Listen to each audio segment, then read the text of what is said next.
आज के इस टॉपिक में हम लोग देखेंगे angle of friction. Angle of friction मतलब घर्षण कोण।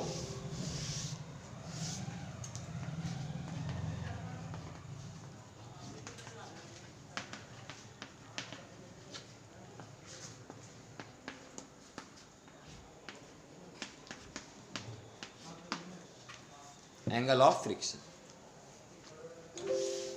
मान लीजिए कि एक हॉरिजॉन्टल सरफेस है और इस हॉरिजॉन्टल सरफेस पर कोई एक ब्लॉक रखा हो।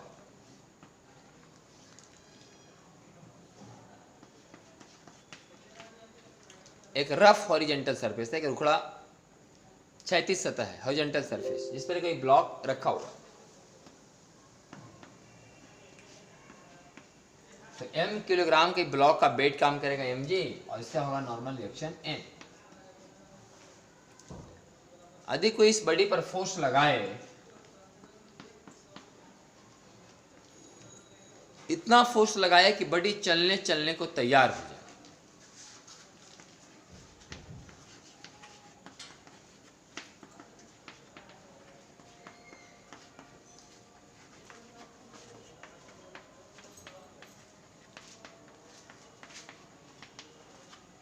Body is in just tense to move position, मतलब वस्तु चलने को तैयार है। अगर ये कंफर्म है कि वस्तु चलने को तैयार है, इसका मतलब यहाँ पर फ्रिक्शन फोर्स का एक मैक्सिमम वैल्यू काम कर रहा होगा और इसका वैल्यू होगा म्यूएस।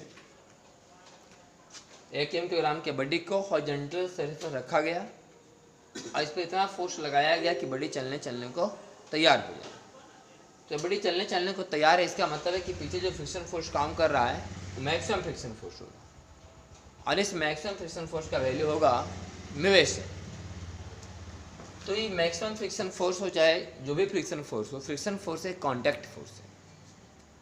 क्योंकि बॉडी इस हॉरिजॉन्टल सरफेस के साथ कांटेक्ट में है, इसीलिए फ्रिक्शन फोर्स काम कर रहा है। अगर कांटेक्ट नहीं होता तो फ्रिक्शन फोर्स काम नहीं करता। इसका मतलब फ्रिक्शन फोर्स एक कांटेक्ट फोर्स है। नॉर्मल रिएक्शन भी एक कांटेक्ट फोर्स है। चूंकि बॉडी इस पर रखा हुआ है, m किलोग्राम का ब्लॉक इस हॉरिजॉन्टल सरफेस पर रखा हुआ है, इसलिए इसके वेट के चलते इसको मिल रहा है नॉर्मल रिएक्शन। ई दे रहा है इसको एक्शन, ई दे रहा है इसको रिएक्शन। तो नॉर्मल रिएक्शन और एक फ्रिक्शन फोर्स दोनों के दोनों कांटेक्ट फोर्स है। तो अगर इन दोनों फोर्स को जोड़ दिया जाए वेक्टर के रूल से, तो हमें पता चल जाएगा कि रिजल्टेंट कांटेक्ट फोर्स का मान क्या है। तो इस नॉर्मल रिएक्शन में हम लोग जोड़ने जा रहे हैं फ्रिक्शन फोर्स के मैक्सिमम वैल्यू। तो नॉर्मल रिएक्शन में जोड़ दिए फ्रिक्शन फोर्स का मैक्सिमम वैल्यू। अब नॉर्मल रिएक्शन में फ्रिक्शन फोर्स के मैक्सिमम वैल्यू को जोड़ेंगे तो रिजल्टेंट तो ही आएगा। तो ये जो टिक मारा हुआ वेक्टर है इसको बोलते हैं resultant contact force. Resultant contact force दो हुए, एक नॉर्मल रिएक्शन और एक फ्रिक्शन फोर्स। तो नॉर्मल रिएक्शन में फ्रिक्शन फोर्स को वेक्टर के नियम से जोड़े तो आगे रिजल्टेंट कांटेक्ट फोर्स। तो एंगल ऑफ फ्रिक्शन डिफाइंड है कि resultant contact force and normal reaction के बीच के कोण को बोलते हैं एंगल ऑफ फ्रिक्शन। जब किसी हॉरिजॉन्टल सरफेस पर कोई बॉडी चलने को तैयार है, तो उस समय रिजल्टेंट कांटेक्ट फोर्स और नॉर्मल रिएक्शन के बीच के कोण को हम लोग बोलते हैं एंगल ऑफ फ्रिक्शन। तो लैम्डा को बोला जाएगा एंगल ऑफ फ्रिक्शन। तो लैम्डा निकाल लेते हैं। तो tan lambda is equal to perpendicular by base f maximum by n। तो tan लैम्डा बराबर mu s n by n।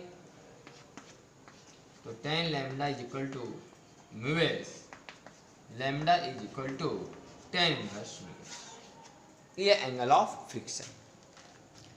यदि किसी हॉरिजॉन्टल सरफेस पर कोई बॉडी चलने के सिचुएशन में हो, स्थिति में हो, तो उस समय रिजल्टेंट कांटेक्ट फोर्स और नॉर्मल रिएक्शन के बीच के कोण को हम लोग बोलते हैं एंगल ऑफ फ्रिक्शन। और एंगल ऑफ फ्रिक्शन को हम लोग लैम्डा से लिखते हैं और इसका जो फॉर्मूला निकल के आया tan inverse mu S. Mu S क्या है? Coefficient of static friction. ये आपका angle of friction. Next topic हम लोग देखने जा रहे हैं एंगल ऑफ रिपोज। इसको बोलते हैं विराम कोण। यह घर्षण कोण, उसको बोलते हैं विराम कोण, एंगल ऑफ रिपोज।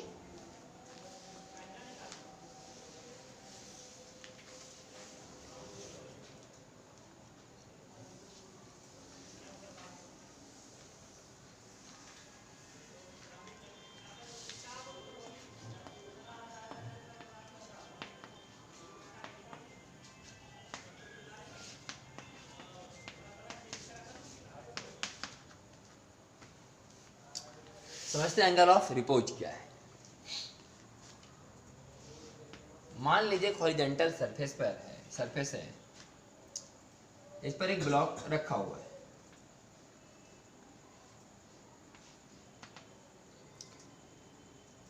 किसी ने इस हॉरिजॉन्टल सरफेस को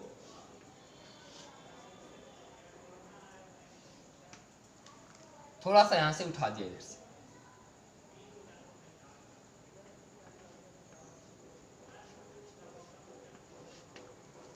इस तरफ से थोड़ा सा उठा दिया, तो पर वे रेस्ट में ही है। यहाँ फ्रिक्शन है जिसका कोफिशिएंट ऑफ फ्रिक्शन म्यूएस है। किसी ने उसे उठा, m किलोग्राम का मान लीजिए ब्लॉक है, m किलोग्राम का ब्लॉक एक हॉरिजॉन्टल सरफेस पर रखा हुआ था जिसका कि कोफिशिएंट ऑफ अस्टैटिक फ्रिक्शन का वैल्यू म्यूएस है। किसी ने इस तरह से इस ब्लॉक को हल्का सा उठा दिया, फिर भी बड़ी रेस्ट में है।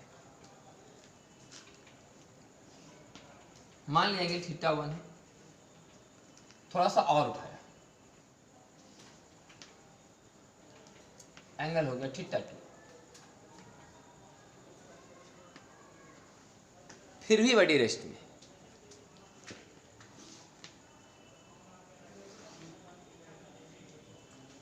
किसी ने थोड़ा सा और उठा दिया,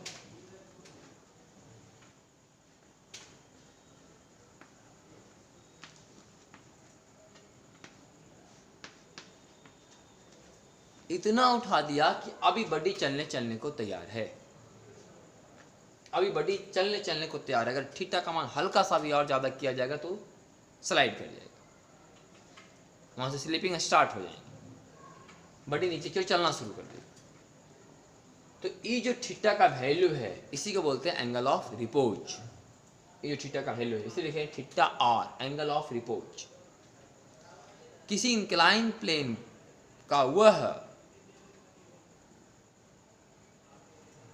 मिनिमम इंक्लाइनेशन, किसी इंक्लाइन प्लेन का वह मिनिमम इंक्लाइनेशन, अगर मिनिमम इंक्लाइनेशन बोलेंगे तो बोलेंगे कि बॉडी चलना शुरू कर दे। पर थीटा का इतना मान दीजिए कम से कम ताकि उस पर बॉडी चलने को तैयार हो जाए।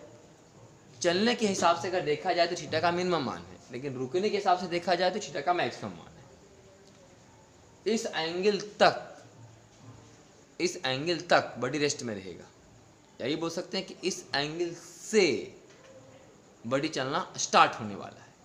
अगर चलने के हिसाब से देखा जाए, बॉडी के चलने के हिसाब से, तो थीटा का कम वाला वैल्यू है जहाँ से चलना स्टार्ट होने वाला है। अगर रेस्ट के हिसाब से देखा जाए तो थीटा का मैक्सिमम वैल्यू।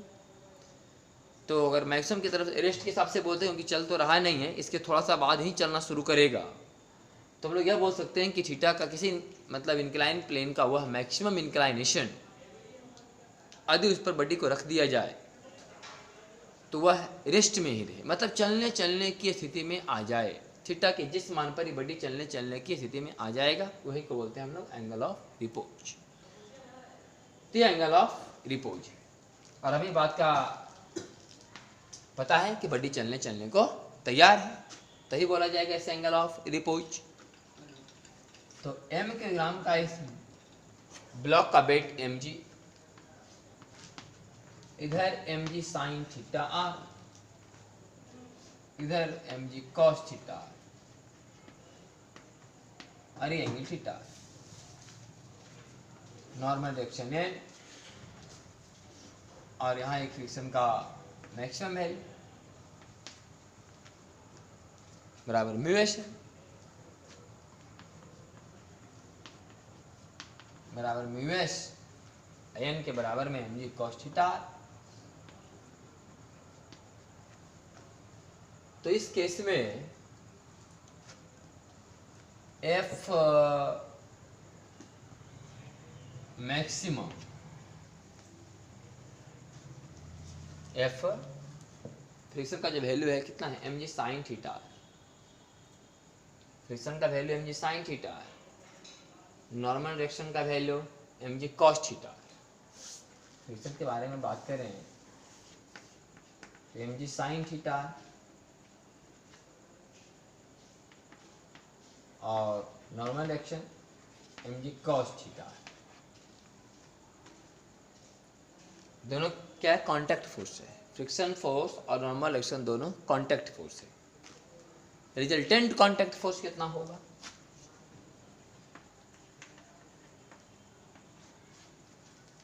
ये रिजल्टेंट कांटेक्ट फोर्स, तो एम जी साइन थीटा का स्क्वायर और एम जी कॉस थीटा के स्क्वायर दोनों को जोड़ेंगे और रूट करेंगे तो एम जी ही आएगा। मैंने ये जो एम जी है रिजल्टेंट कांटेक्ट फोर्स, ये थीटा पर डिपेंड नहीं करता। फ्रिक्शन फोर्स डिपेंड कर रहा है थीटा पर, नॉर्मल एक्शन डिपेंड कर रहे हैं थीटा पर, रिजल्टेंट कांटेक्ट फोर्स का मान डिपेंड नहीं कर रहा थीटा पर। मतलब जैसे जैसे आप थीटा बढ़ा रहे हैं, फ्रिक्शन फोर्स का मान बढ़ रहा है, नॉर्मल एक्शन का मान घट रहा है। साइन थीटा का वैल्यू बढ़ेगा और कॉस थीटा का वैल्यू घटेगा, लेकिन रिजल्टेंट कांटेक्ट फोर्स थीटा पर डिपेंड ही नहीं करता। तो रिजल्टेंट कांटेक्ट फोर्स का मान थीटा पर डिपेंड ही नहीं करेगा, मतलब ये कांस्टेंट रहेगा। मतलब जिससे थीटा का मान इंक्रीज कराया जा रहा है, फ्रिक्शन फोर्स का मान बढ़ेगा, नॉर्मल एक्शन का मान घटेगा, क्योंकि कॉस थीटा का पर ही डिपेंड कर रहा है, इस साइन थीटा पर डिपेंड कर रहा है, और रिजल्टेंट कांटेक्ट फोर्स थीटा पर डिपेंड कर ही नहीं रहा है। तो ये सब बात समझ में आया प्रोसेस के दौरान, जब थीटा का मान बढ़ रहा था तो क्या क्या हो रहा है। लेकिन अभी हम थीटा का मान ही जानना चाहते हैं कि थीटा का मान क्या है, एंगल ऑफ रिपोज। तो एम मैक्सिमम का मान कितना आया, म्यू एस एम, और mu s m g cos theta, जो कि बराबर है m g sine theta r के। मतलब M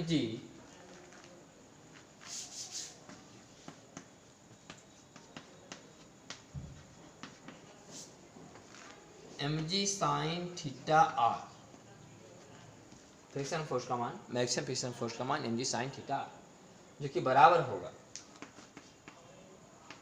mu s m g cos theta r, m g sine theta R by cos theta r बराबर tan theta r, tan theta r बराबर mu s theta r बराबर भी tan inverse. इसे बोलते हैं angle of repose. मैंने angle of repose और angle of friction का न्यूमेरिकली वैल्यू सेम ही आया, लेकिन दोनों का सेंस अलग अलग है। लेकिन दोनों का न्यूमेरिकल वैल्यू सेम आया। जैसे कि कोई वेक्टर ए में वेक्टर ए को घटाइए, जीरो आएगा, और vector A cross vector A भी किए तो जीरो ही आएगा। Vector A cross vector A 1i minus 1i zero, I cross I zero, ये होगा कि न्यूमेरिकल वैल्यू सेम है, लेकिन आई क्रॉस आई का एक अलग सेंस होगा और आई माइनस आई का एक अलग सेंस होगा। उसी तरीका से एंगल ऑफ फ्रिक्शन और एंगल ऑफ रिपोज दोनों का सेंस अलग अलग है। अब जो बात तो समझ पा रहे हैं वो एक अलग अलग है, लेकिन न्यूमेरिकली वैल्यू जो डाटा है उसका उसे, जिसका वैल्यू आएगा टेन इनवर्स म्यू एस, और एंगल ऑफ फ्रिक्शन का value tan inverse mu S ही आया था। तो ये जानने से क्या फ़ायदा हुआ, ये एंगल ऑफ रिपोज का मान टेन इनवर्स म्यू जानने से क्या फ़ायदा हुआ, इससे क्या फ़ायदा हुआ, अब इसके बारे में बात करें।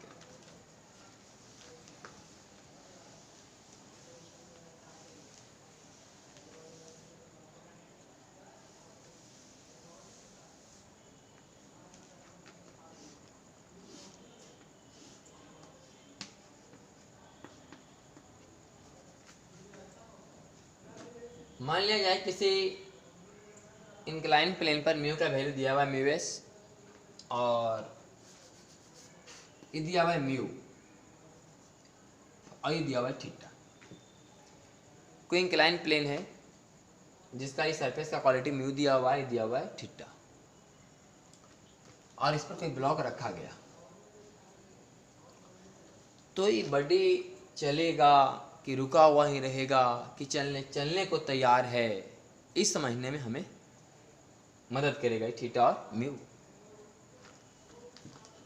यदि tan theta is equal to mu, यदि tan थीटा का मान इस म्यू के बराबर है, मतलब थीटा बराबर tan inverse mu, angle of repose theta बराबर tan इनवर्स म्यू। थीटा का मान अगर tan इनवर्स म्यू के बराबर है तो बोलो कि tan थीटा का मान म्यू के बराबर है, तो समझना कि बॉडी चलने को तैयार है।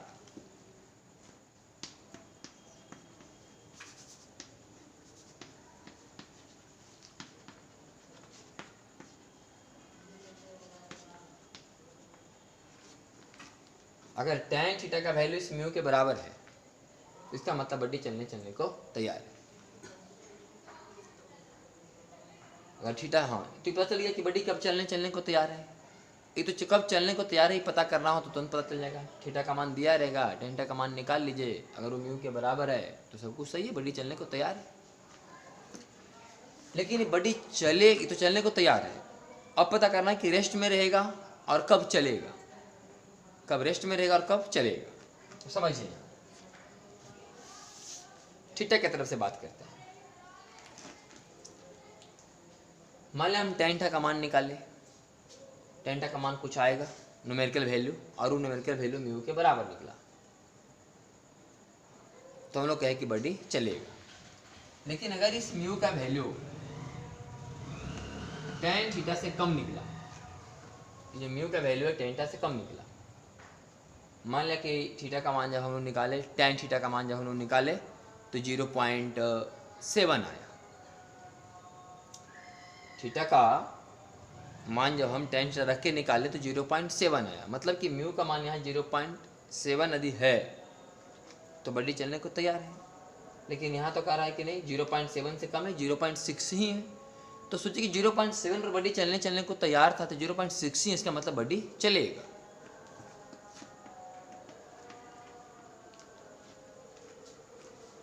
और म्यू का मान अगर tan थीटा से ज़्यादा है तो बॉडी रेस्ट में। इससे चेक हो पाता है कि बॉडी चल रहा है कि नहीं चल रहा है कि चलने वाला है। चलने वाला तो तुरंत पता चल जाएगा कि tan थीटा का मान अगर म्यू के बराबर है, अभी आया था एंगल ऑफ रिपोज का फॉर्मूला थीटा बराबर tan इनवर्स म्यू, तो अगर ऐसा है कि tan थीटा का वैल्यू से म्यू के बराबर है तो बॉडी चलने को तैयार है। लेकिन tan थीटा का वैल्यू से म्यू का वैल्यू कम है, मैं tan थीटा का वैल्यू 0.7 मान लिया जाए, आई 0.6 से है, तो 0.7 पर बॉडी जब चलने को तैयार है तो 0.6 पर तो चलना चाहिए, और फ्रिक्शन कम हो गया है। तो इस तरीके से हम लोग यह पकड़ पाते हैं कि कब बॉडी चलेगा, कब बॉडी नहीं चलेगा और कब बॉडी चलने को तैयार है। तब ना पीछे वाले जो फ्रिक्शन फोर्स हैं उन्हें स्टैटिक नाम दिया जाएगा या लिमिटिंग नाम दिया जाएगा या काइनेटिक फ्रिक्शन नाम दिया जाएगा, यह तय कर पाएंगे हम। और उसके हिसाब से पीछे फार्मूला लगाएंगे कि आगे वाला फोर्स पीछे वाला फोर्स बराबर होगा, अगर स्टैटिक रहेगा तो लिमिटिंग रहेगा तो म्यूवेशन और काइनेटिक रहेगा तो म्यू के। ये फायदा एंगल ऑफ रिपोज का।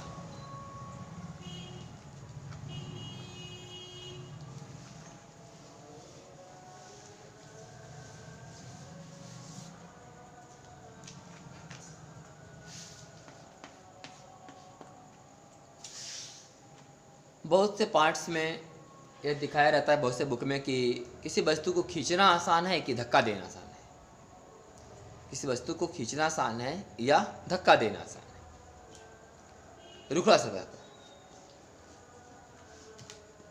तो मान लीजिए कि एक रुखड़ा सतह है, इस पर दो ब्लॉक रख दिया गया, सेम सरफेस पर सेम ब्लॉक रखा गया, लेकिन एक बार बॉडी को खींचा जा रहा है और एक बार बॉडी को धक्का दिया जा रहा है, सेम फोर्स से सेम एंगल पर। हॉरिजॉन्टल के साथ थीटा कोण बनाते हुए एक बार धक्का दिया जा रहा है, हॉरिजॉन्टल के साथ थीटा कोण बनाते हुए एक बार खींचा जा रहा है। ऐसा नहीं कि एकदम हॉरिजॉन्टली खींचना है या हॉरिजॉन्टली धक्का देना। हॉरिजॉन्टली खींचने और हॉरिजॉन्टली धक्का देने में फिर कोई दिक्कत वाली बात नहीं, तब खींचिए चाहे धक्का दीजिए दोनों बात सेम ही पड़ेगा। थीटा एंगल बना करके खींचने और धक्का देने में ये बात अंतर पड़ जाए। तो एक बार हम ब्लॉक को same surface, same block, same force, same inclination, लेकिन एक बार पुल एक बार पुश।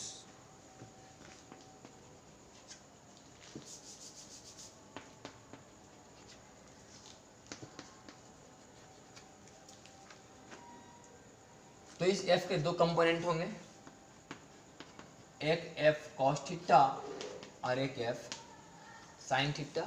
यहाँ भी इस f के दो कंपोनेंट होंगे, एक f sin थीटा और एक f cos थीटा।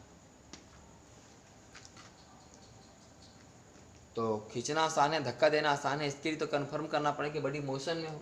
जब तक बड़ी मोशन में नहीं होगा तो पता कैसे चलेगा। कि कौन आसान है और कौन काम हार्ड है।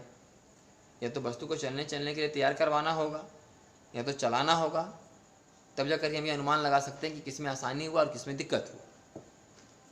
हम बात मान के बना रहे हैं कि बॉडी चल रहे हैं, तो यहाँ पीछे काम करेगा फ्रिक्शन और यहाँ पीछे काम करेगा फ्रिक्शन। लेकिन ये जो फ्रिक्शन होगा वो mu S N A B होगा, ये फ्रिक्शन होगा म्यू एस एन या म्यू एन, जो भी म्यू का मान दिया हुआ रहेगा। अगर हम चलने की भाषा में बोले कि बॉडी चल रहे हैं तो लिख सकते हैं म्यू के एन, क्योंकि भाई हम आपको बोले कि बॉडी चल रहा है, ऐसा मान के बनाइए कि बल लगाने से बॉडी चल रहा है। तो सेम बल लगाया गया दोनों पर, सेम एंगल पर। देखते हैं किसमें ज़्यादा एक्सेलरेशन हम लोग दे पाते हैं। जिसमें ज़्यादा एक्सेलरेशन दे पा रहे हैं तो समझें कि वो काम आसान था, उतना ही फोर्स में ज़्यादा एक्सेलरेशन मिला, उतना ही फोर्स में कम एक्सेलरेशन मिला। तो इसमें ज़्यादा एक्सेलरेशन मिला मतलब ईजियर काम। तो म्यू के और एन का वैल्यू यहाँ कितना होगा, एक एम जी और एक एन, यहाँ भी एक एम जी और यहाँ एक एन।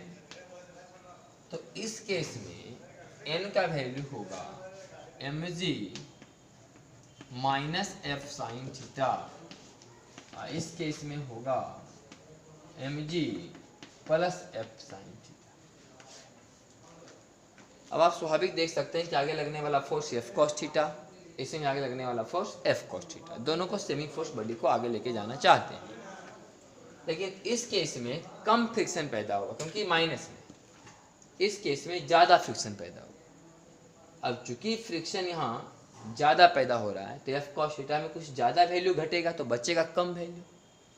मतलब रिजल्टेंट फोर्स जो बॉडी को ले जाने वाला है वो है F cos theta minus friction, लेकिन फ्रिक्शन का वैल्यू ज़्यादा है, इसका मतलब ज़्यादा घट गया तो बचा कम वैल्यू है उस फोर्स का, रिजल्टेंट फोर्स का जो बॉडी को आगे लेके जा रहा है। यहाँ क्या होगा कि एफ कॉस थीटा तो आगे सेम है, लेकिन पीछे जो फ्रिक्शन लग रहा है वो वैल्यू इससे कम है तो कम घटेगा, तो जो नेट फोर्स बॉडी को लेके जाने वाला उसका वैल्यू ज़्यादा आएगा। लेकिन मास दोनों का सेम है तो जब मास से भागा देंगे तो जो एक्सीलरेशन आएगा इसमें ज़्यादा आएगा, क्योंकि इसका नेट फोर्स जो बॉडी को आगे लेके जाने वाला है वो ज़्यादा वैल्यू आएगा। इसमें नेट फोर्स, वो वाला नेट फोर्स जो बॉडी को आगे लेके जाएगा उसका वैल्यू कम आएगा। मतलब इस केस में जो एक्सीलरेशन आएगा वो F cos theta minus mu K into M G minus F sine theta और बटा एम। और इस केस में जो एक्सीलरेशन आएगा वो F cos theta minus mu K into M G plus F sine theta बटा एम। ये है पुल और ये हुआ पुश। तो इस केस में एक्सीलरेशन ज़्यादा मिलेगा क्योंकि वाला वैल्यू कम घटा हुआ तो रिजल्टेंट ऊपर ज़्यादा आएगा, और ज़्यादा घटा हुआ तो रिजल्टेंट ऊपर कम आएगा। तो इसका मतलब खींचना किसी बॉडी को आसान है तुलनात्मक धक्का देने के। आप किसी वस्तु को धक्का दे के ले जाना चाहते हैं और खींच के ले जाना चाहते हैं तो खींच के ले जाना आसान है अगर थीटा एंगल पर बात हो। अगर हॉरिजेंटली खींचा जाए, हॉरिजेंटली धक्का दिया जाए तो फिर बात सेम पड़ेगा। तो फिर यहाँ पर थीटा का मान 0 डिग्री हो जाएगा तो साइन 0 0, तो एफ कॉस थीटा या फिर कॉस थीटा का मान भी कॉस 0 1, तो एफ माइनस म्यू के एम जी, यहाँ भी आ जाएगा एफ माइनस म्यू के एम जी, ऊपर में सेम आ जाएगा तो तुरंत भी दोनों में सेम मिलेगा। लेकिन अगर थीटा एंगल पर इस तरह से काम किया जाए तो खींचना आसान है और धक्का देना थोड़ा मुश्किल भरा काम। तो इससे पता चला कि pull is easier than push, खींचना आसान है तुलनात्मक धक्का देने के।